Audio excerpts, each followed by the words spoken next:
Season 18 ಶುರುವಾಗೋದಕ್ಕೆ count down ಶುರುವಾಗಿದೆ. ಈಗಾಗಲೇ ಎಲ್ಲ ಫ್ರಾಂಚೈಸಿಗಳು ತಯಾರನ್ನು ನಡೆಸುತ್ತಿದ್ದು, ಆರ್ಸಿಬಿ ಕೂಡ ಈಗಾಗಲೇ ಚಿನ್ನಸ್ವಾಮಿ ಸ್ಟೇಡಿಯಂನಲ್ಲಿ ಭರ್ಜರಿ ತಯಾರಿಯಲ್ಲಿದೆ. ಆರ್ಸಿಬಿಗೆ ಕಿಂಗ್ ಕೊಹ್ಲಿ ಎಂಟ್ರಿಯಾದ ನಂತರ ಆಟಗಾರರಲ್ಲಿ ಇನ್ನಷ್ಟು ಹುಮ್ಮಸ್ಸು ಹೆಚ್ಚಾಗಿದೆ. ಹೊಸ ಕ್ಯಾಪ್ಟನ್ ನೇತೃತ್ವದಲ್ಲಿ ಸೀಸನ್ 18 ಆಡೋದಕ್ಕೆ ಸಿದ್ಧವಾಗುತ್ತಿದೆ. ಹೀಗಿರುವಾಗ ಈ ಬಾರಿ ಆರ್ಸಿಬಿಯ ಹೊಸ ಕ್ಯಾಪ್ಟನ್ ಮೊದಲ ಪ್ರಯತ್ನದಲ್ಲಿಯೇ ಯಶಸ್ವಿಯಾಗಲಿದ್ದಾರಾ? ಯಾವ ರೀತಿ ತಂಡವನ್ನು ಮುನ್ನಡೆಸಲಿದ್ದಾರೆ ಅನ್ನೋ ಕುತೂಹಲ ಪ್ರತಿಯೊಬ್ಬರಲ್ಲೂ ಮನೆ ಮಾಡಿದೆ. ಸದ್ಯ ರಜತ್ ಪಾಟಿದಾರ್ ವಿಚಾರವಾಗಿ ಅವರ ನಾಯಕತ್ವ ಹೇಗಿರಬೇಕು ಅನ್ನೋ ವಿಚಾರವಾಗಿ ಕ್ರಿಕೆಟ್ ಪಂಡಿತರು ತಮ್ಮ ಅನಿಸಿಕೆಗಳನ್ನು ಹೇಳ್ಕೊಳ್ತಿದ್ದಾರೆ.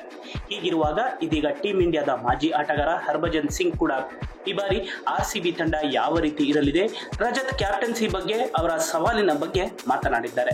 ಈ ಬಾರಿ ವಿರಾಟ್ ಕೊಹ್ಲಿ ಕ್ಯಾಪ್ಟನ್ಸಿ ಪಟ್ಟ ನಿರಾಕರಿಸಿದ್ರಿಂದಾಗಿ ರಜತ್ ಪಾಟಿದಾರ್ಗೆ ನಾಯಕತ್ವವನ್ನು ನೀಡಲಾಗಿದೆ. ಸದ್ಯ ಆರ್ಸಿಬಿ ಒಂದೇ ಒಂದು IPL ಕಪ್ ಗೆಲ್ಲದ ಕಾರಣ ಸಾಮಾನ್ಯವಾಗಿ ರಜತ್ ಪಾಟಿದಾರ್ ಮೇಲೆ ಒತ್ತಡ ಇದ್ದೇ ಇರುತ್ತೆ. ಒತ್ತಡದಲ್ಲಿ ರಜತ್ ತಂಡವನ್ನು ಮುಂದೆ ನಿಂತು ಟೂರ್ನಿಯಲ್ಲಿ ತೆಗೆದುಕೊಂಡು ಹೋಗಬೇಕಾಗುತ್ತದೆ. ಆರ್ಸಿಬಿಯಲ್ಲಿ ಎಲ್ಲವೂ ಸಹ ವಿರಾಟ್ ಕೊಹ್ಲಿ ಸುತ್ತ ಸುತ್ತುತ್ತದೆ. ಹೀಗಾಗಿ ಎಲ್ಲವನ್ನು ನಿಭಾಯಿಸಿಕೊಂಡು ಹೋಗಬೇಕಾಗುತ್ತದೆ. ರಜತ್ ಪಾಟಿದಾರ್ ಒಬ್ಬ ಸ್ಟಾರ್ ಬ್ಯಾಟ್ಸ್ಮನ್. ಅವರು ಈ ಸೀಸನ್ ಉತ್ತಮವಾಗಿ ಇರಬೇಕು ಅನ್ನೋದನ್ನ ನೋಡಿಕೊಳ್ಳಬೇಕು.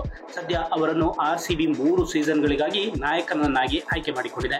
ಮೊದಲ ವರ್ಷದಲ್ಲಿ ಅವರು ವಿಫಲರಾದ್ರೆ ಅವರು ಯಾವ ರೀತಿ ಇದ್ದಾರೆ ಅನ್ನೋದು ನಮಗೆ ಗೊತ್ತಾಗಲಿದೆ ಅಂತ ಹರ್ಭಜನ್ ಸಿಂಗ್ ಹೇಳ್ಕೊಂಡಿದ್ದಾರೆ.